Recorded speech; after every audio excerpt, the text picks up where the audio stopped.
안녕하세요. 부자오빠입니다. 우리가 주가의 변동에 일일비하는 사람들은 아니지만 그래도 간단하게 시황은 볼 필요가 있겠죠. 어느 정도 흐름은 우리가 파악을 해야 되니까요. 일단 어제는 조정을 크게 받았습니다. 솔직히 조정 받을 때 됐죠. 테슬라 같은 경우는 한 달도 안 돼서 70% 정도 오른 것 같거든요.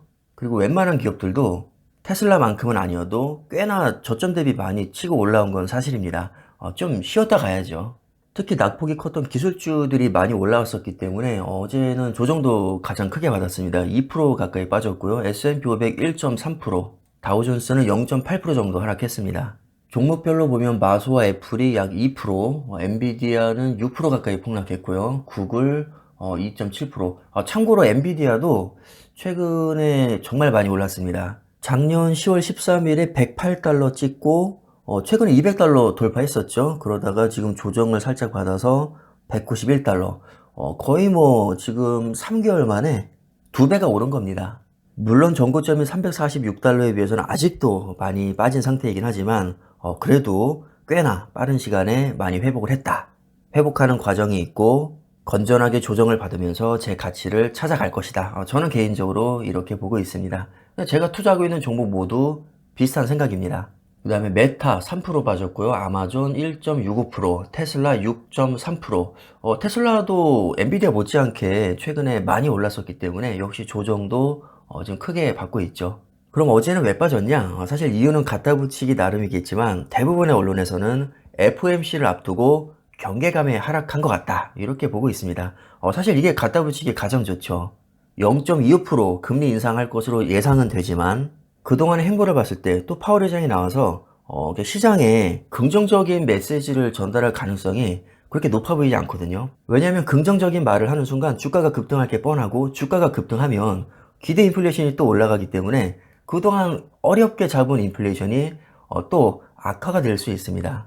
그러니까 가급적이면 자꾸 부정적인 메시지를 던져서 주가가 오르는 것을 억제하려고 할 겁니다. 자, 이걸 우리가 한두 번 겪어본 게 아니기 때문에 이번에도 뭐 뻔하겠지. 뭐 0.25% 올리고 분명히 무슨 이상한 소리 할 거야. 그럼 주가는 빠질 가능성이 높을 테니까 굳이 미련하게 지금 들어갈 필요 없어. 내지는 내가 선수 치자. 비중을 축소해놓고 주가가 어느 정도 빠지면 내가 저점에서 다시 들어가야지. 아마 이렇게 생각하는 투자자들이 많지 않을까요? 아마 연준에서도 지금 경기 침체와 인플레이션을 놓고 줄다리기를 하고 있을 텐데 자꾸 이렇게 부정적인 말을 쏟아내고 있는 것으로 봐서는 경기 침체에 대한 우려보다는 인플레이션 재확산을 더 우려하는 것 같습니다. 인플레이션 재확산을 더 우려해서 일부러 부정적인 메시지를 던지고 있는 것 같은데, 자, 이 얘기는 다르게 해석하면 경기 침체가 오더라도 그렇게까지 심하게 올 것 같지 않고 오더라도 금방 극복할 것이다. 이런 생각이 깔려 있다고 봅니다. 만약에 경기 침체가 너무 세게 와서 이러다가 진짜 나라 개판 되겠는데 이런 분위기라면 이렇게 부정적인 발언을 애초에 할 수가 없었겠죠. 그래서 지금까지 행보를 봤을 때 경기 침체가 올 수는 있긴 있는데 와도 그렇게 심하진 않을 거고 충분히 극복할 만한 지금 체력이 있어. 근데 문제는 뭐냐면 코로나 때 돈을 너무 뿌려대가지고 주식, 부동산, 뭐 비트코인 이런 자산이 너무 많이 오르니까 사람들이 일을 안 해. 물가 겁나게 오르고 야, 안 되겠다. 이러다가 진짜 나라 개판 되겠다. 우리가 좀 다지고 가자. 그래서 사람들 겁 잔뜩 주고 금리 올리고 주가 떨어뜨리고 내실을 잡고 다시 천천히 올라가자. 그게 더 건강한 거니까. 이 정도 저는 느낌으로 지금 보고 있습니다. 당분간 주가가 급등하기는 쉽지 않을 겁니다. 주가가 오를만 하면 또 여기저기서 나와서 고춧가루를 뿌려대겠죠. 그게 장기적으로 봤을 때 더 이득이라는 판단이 분명히 깔려 있을 겁니다. 일종의 체질 개선을 하겠다는 거죠. 체질 개선이 끝나면 주가는 당연히 다시 저는 오를 거라고 보고 있습니다. 그러니까 그때까지 좀 지겹더라도 수량을 많이 모아놔야 크게 보상을 받을 수 있습니다. 물론 이건 저의 지극히 개인적인 생각이고 제 예상이 완전히 빗나갈 수 있죠. 지금부터 10년 동안 계속 주가 빠질 수도 있습니다. 뭐 사실 어떻게 될지는 아무도 모르죠. 그러니까 본인 생각대로 포지션을 잡으면 됩니다. 저처럼 장기적으로 우상향할 거라고 생각한다면 수량을 계속 모으면 되고요. 야, 미국 이제 끝났어. 진짜 하락 이제 시작도 안 했어. 앞으로 10년 동안 지옥을 맛보게 될 거야. 이렇게 생각하시는 분들은 숏을 치든가 시장을 떠나면 되겠죠. 자, 본인의 판단대로 하시면 됩니다. 자, 그리고 어제는 반도체도 꽤 많이 빠졌는데 거의 3% 가까이 빠졌었거든요. 악재가 하나 있었습니다. 미국 정부에서 인텔이나 퀄컴 같은 자국 반도체 기업에게 야, 니네 중국 화웨이한테 반도체랑 모뎀 같은 거 납품하지 마. 걔네 매운맛 좀 보여줘야겠어. 요즘 너무 기어오르는 것 같아.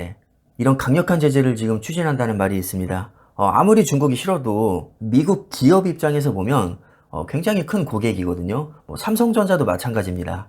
저도 개인적으로 중국을 싫어하지만 반도체를 많이 사가는 건 사실이거든요. 비즈니스 관점에서 보면 거의 VIP급입니다.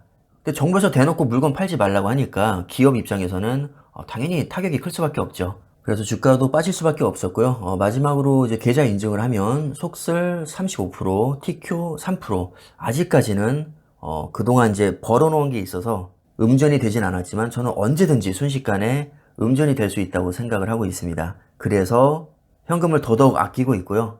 어제도 매수할까 말까 고민하다가 결국에는 제가 매수를 하지 않았습니다. 왠지 한두 번 정도는 크게 조정이 올 것 같은데 만약에 그때 현금이 없으면 너무 괴롭거든요.